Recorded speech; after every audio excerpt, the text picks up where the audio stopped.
All right, people, beautiful, beautiful day, right? June 3rd, post market. What's going on?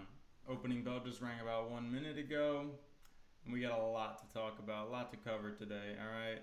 So let's just get right into it. Let's get to the averages, okay? So we had the Dow Jones finishing just about flat. We had the NASDAQ, the loser on the day, down about 1%. S&P 500 down right in between those, about 0.4%. What else? Crude oil finished today flat. Gold about $8 off of its low, nothing much. Finished at 1873, so we're below that 1900 level that I've been talking about. Silver bounced very nicely off of its low, about 2% off of its low almost, and that's a good thing to see. I mean, this is really not a big move. I mean, I think people have gotten used to, or maybe people have gotten used to silver and gold going up because they've had a pretty remarkable run higher in the last 2 months, say 2.5 months. But this looks great to me, and I bought this dip. I told you this morning I bought gold, and I bought silver as well this morning, and I feel very very good about that. Not saying they won't fall more, of course. I'm never saying that, but I see it as opportunity. So the dollar did finish remarkably higher, although I should really amend that and say markedly higher because it's not remarkable what this move is. I mean, I have a long-term trend line, and I've said this in one of my other videos. If the dollar were to go back above 91 and stay there for a couple days, that would get me thinking a little bit, depending on how the market reacted, depending on how other things reacted. But to me, this is nothing. The dollar has been floating around this 90 level, but it's going back below 90. It's going much, much lower than that. There's just no doubt about it. And there's a couple of things that are really confirming that for me even more now. So let's get to that. So the first thing that I saw, and this wasn't the first thing that happened in the day, there were a bunch of different things that happened during the day, but we have Fed Williams says, still quite a ways off from hitting benchmark set to taper asset purchases. Okay. At the same time, Fed Williams says, overall picture is very positive. Now, what does he mean? What he means is that it's looking great for the Federal Reserve. They have no end in sight, quite a ways off from hitting benchmark to taper asset purchases. So they are not going to stop buying their at least $120 billion a month in assets, in various asset classes. And things are looking great for them. Meanwhile, well, let's get to that stuff later, but let's just go through some of the other economic data that happened. So we have the ISM Services Survey rising to 64% in May from 62.7 in April, which is the highest level on record. The Fed, well, let's talk a little bit more though about how the jobless claims relate to that. So we had that along with the ADP saying we gained almost 1 million private sector jobs in May. So every single week we're finding out, at least lately, about 400,000 people applied for first-time unemployment claims. But at the same time, we're adding 1 million jobs, and the continuing claims are rising as well. So to me, that doesn't really add up. Now, am I saying this is totally, totally fake? Yes, no, that's exactly what I'm saying. It's totally fake. We are not creating the amount of jobs that they're saying we're creating. And the only real, the biggest thing you can look at is the way that they do these numbers. Do you think that they go out and actually by hand count every single 1 million jobs that's created? Do you think they go out to each business that creates these jobs and asks them exactly how many workers were added in May? No. They have models which they take some surveys and they guess. Take a guess. And so these aren't real numbers. They're guesses, estimates. And so it's very, very easy to use something like the birth-death model. Look that up. This is what the U.S. Census Bureau uses to measure the jobs. They just say, oh yeah, we created X amount of businesses, X amount of jobs, without really any proof of that. Now, there's certain things they point to, but in my eyes, it's really just a mechanism to convince people that the economy is booming, or it's at least not in as bad of a state as expected. But let's put that into perspective too, because why, if we have such a good economy, if we're creating so many jobs, why would the Federal Reserve still be printing so much money? Why would they not be tapering their asset purchases? Why would they not be raising interest rates? Well, it's pretty obvious to me, I think, because they don't want to stop doing that. That is how they gain more power. And they will not stop doing that. I've been hearing talk about tapering, and there's a little bit of news corporate bond-wise that we'll get to as well. But they're not going to stop, okay? And there's just no way that they can. Because if they did decide to raise interest rates, for example, because the market fell this morning, and a big reason for that would be the fact that we got some quote-unquote good economic data, okay? Remember, the worse the economic data gets, the higher the stock market will go. And that's been the case. Okay, so if the market really believed the Fed were going to raise interest rates and let's just say stop its asset purchases because the economy is doing so great, you would see the Dow Jones, along with all the other indices, fall, 10% at least in one day. And that's being conservative, honestly. I mean, if the Fed came out today and said, yeah, we're going to raise benchmark interest rates by 0.25%, a whole 0.25%, you might remember back in 2008 when you would actually earn interest on your account, you might get 5%. I even remember that as a kid. I pulled all my money out and invested it instead. And my parents were very smart to do that because you're earning nothing. So, a whole 0.25%, it would destroy the stock market. The amount of easy money that is needed to prop up this economy, prop up the stock market, is just so absurd. You really can't wrap your brain around it half the time. And, I can't wrap my brain around exactly how much money is created and how this whole thing is managed. It is just too sick. But anyways, let's get to something else. So the Fed decides to sell corporate bonds.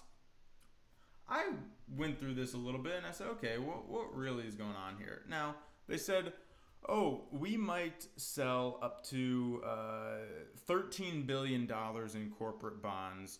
Okay, so they're doing $120 billion a month anyway, so who really cares in the first place? But let's not forget, who really runs the Federal Reserve? See, although the Federal Reserve is kind of the king of kings in terms of central banking, they aren't the king of kings, they aren't the central driver of most of this stuff. You see, the Federal Reserve was created by the big banks. The big banks are really what controls the Federal Reserve, okay? What are the big banks really flush with right now? Maybe you've looked at reverse repos. They have so much cash on their balance sheets right now. They don't know what to do with this cash. So in my eyes, my guess would be that they are going to use the cash that has been given to them by the Federal Reserve and through their operations, which of course is all facilitated, all managed to help them and by the Federal Reserve with them in concert with the government, all this stuff. They're going to use that cash on their balance sheets to start buying up some of this corporate debt. Not only that, but we found out certain companies were allowed to start buying back their own stock. So I really don't think this is anything. I think it's nothing more than the Fed positioning themselves saying, oh yeah, we'll respond to the data. We'll do the right thing. We'll sell a little bit of our stuff. Meanwhile, they're still buying absolutely everything. Okay? So don't lose any sleep over that stuff. They will not be stopping. U.S. productivity rose by a 5.4% pace annualized in the first quarter as economy rebounded. Businesses are, this is from MarketWatch, I forget who Economic Report, maybe they got it from. Businesses are trying to produce more goods and services, but labor shortages a growing problem. So why do we have any labor shortages? I wonder. Why is labor force participation rate so low? Why are the measures of unemployment that actually include people that have been out of the workforce or are otherwise part-time employed or underemployed people, why are those measures so high while the official rates go down? Well, a huge part of it is because people are making more money not working, okay? And so this is really, it makes me laugh because people, it's not rocket science, okay? It's really not rocket science. It's 1 + 1 = 2 most of the time, okay? People are not incentivized to go to work right now. And this is by design, okay? When the slaves were freed from Egypt, they didn't want to go, or a lot of them wanted to go back to Egypt because it was such a journey to actually get out of there and to go to the promised land. And I'm no Christian, don't get me wrong, but this is a metaphor, okay? People want security. They don't want freedom, okay? In today's day and age, there's a couple of us, me being one of them, that really wants to be free, okay? But most people do not want to be free. They want security. And this is what the Fed is willing to provide them at the cost of their life, their soul, their security, okay? You don't believe it? That's fine. That's what I believe, okay?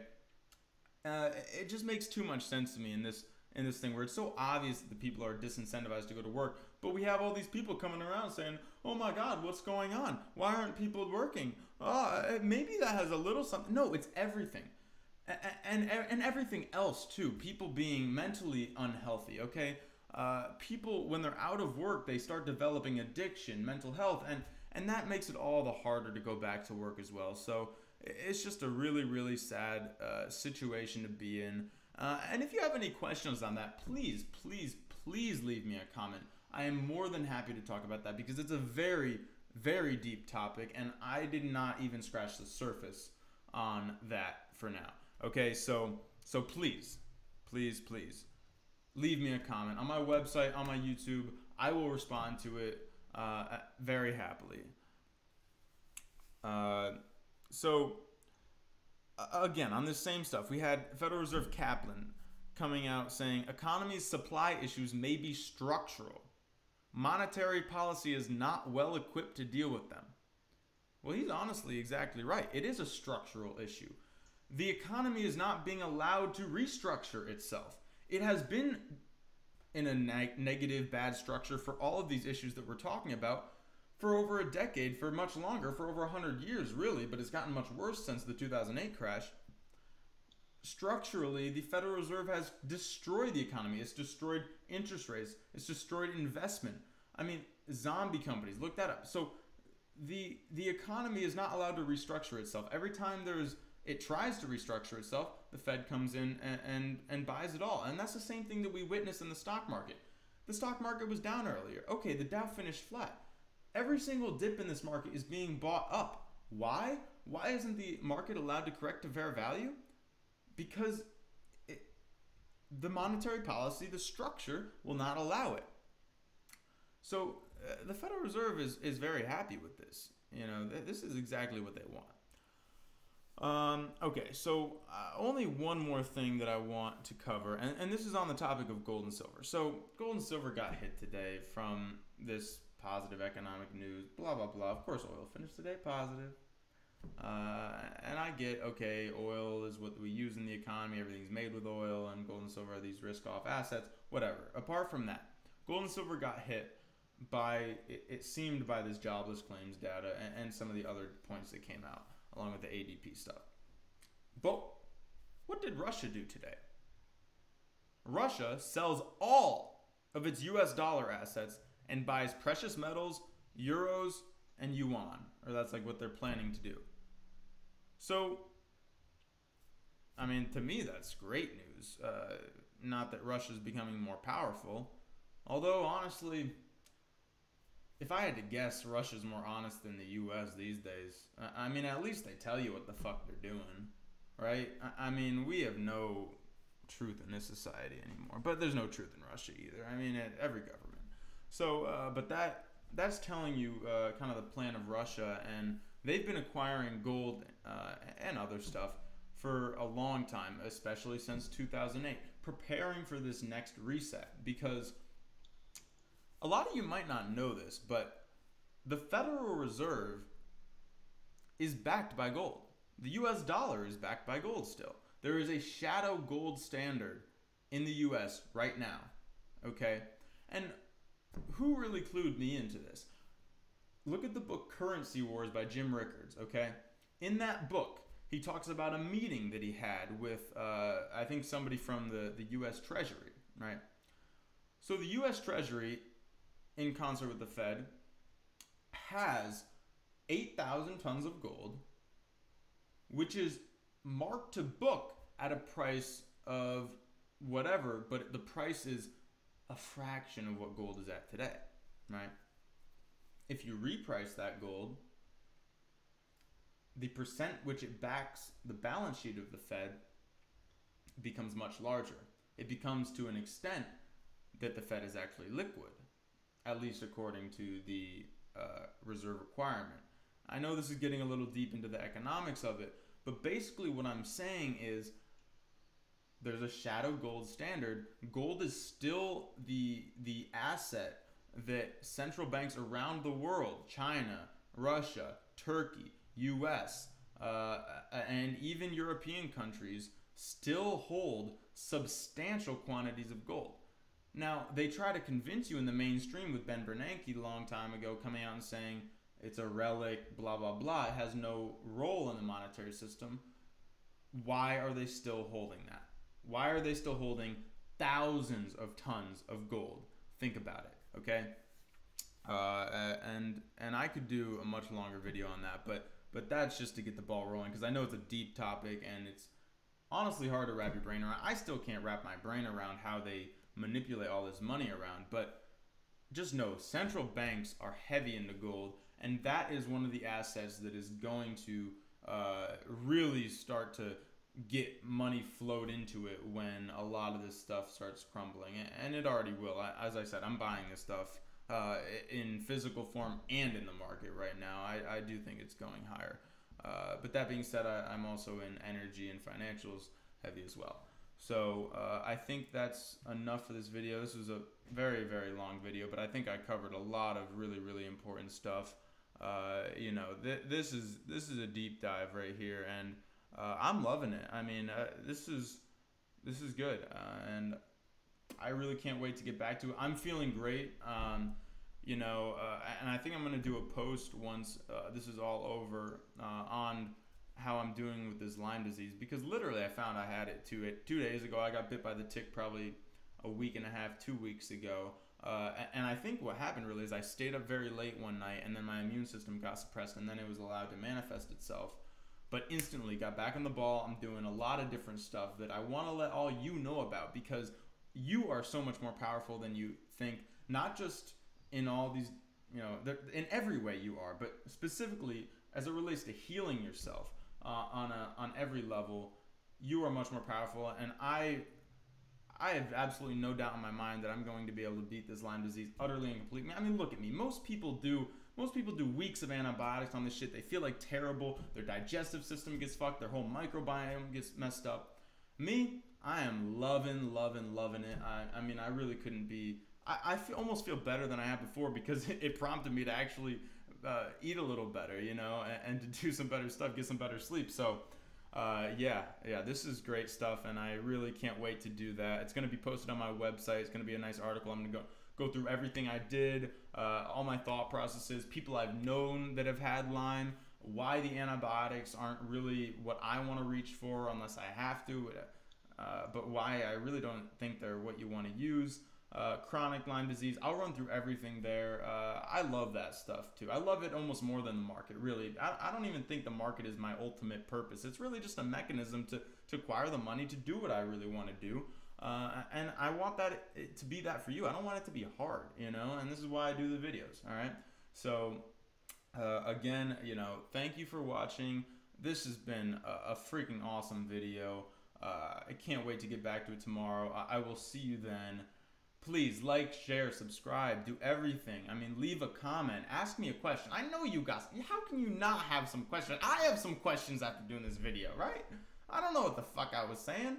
And I'm going to try to also cut down on the swears too, because I want to make it kid friendly. You know, I don't want to, I just have bad habits there. And when I get off off the cuff, man. You know, I don't know. I don't know what happens to me. I just. All right. I'll see you tomorrow. All right. Have a good one.